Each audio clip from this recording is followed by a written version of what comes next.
Кухня северян исключительно богата и разнообразна. Это еще раз подтвердил второй гастрономический фестиваль «Вкус Якутии», ставший неотъемлемой частью событий уходящего года – фестиваля «Зима начинается в Якутии». За 4 дня членам жюри предстояло оценить кухню 10 ресторанов города. Сегодня в ресторане «Махтал» прозвучал финальный аккорд фестиваля в виде 21 блюда из жеребятины. Здесь была и строганина, карпаччо, жеребятина на ребрышках, на кости, на сковороде, суп из жеребятины, кровяная колбаса и многое другое. Сегодня мы презентовали 21 блюдо из жеребятины. Там у нас получается все из составных сделано именно из жеребятины. То есть, будь это и кровяная колбаса, будь это колбаса из субпродуктов получается.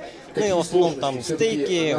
А именно фирменное, главное блюдо у нас было жеребятня в карамели. Думаю, скоро мы дойдем до мирового уровня. На десерт подавался пирог на основе якутской лепешки с кёрчах и творогом, который был украшен голубикой и красной смородиной. В общем, пальчики оближешь. Разнообразие блюд всего лишь из одного основного продукта не могло не удивить жюри. Изменилась подача, изменилась сама ассортимент, то, что предлагают наши рестораторы, достаточно очень широкий выбор.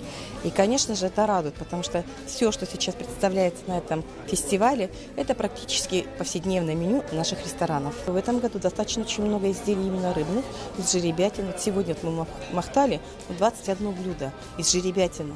Это действительно можно сказать, что это уже в рамках этого праздника идет и праздник еще жеребятины у нас.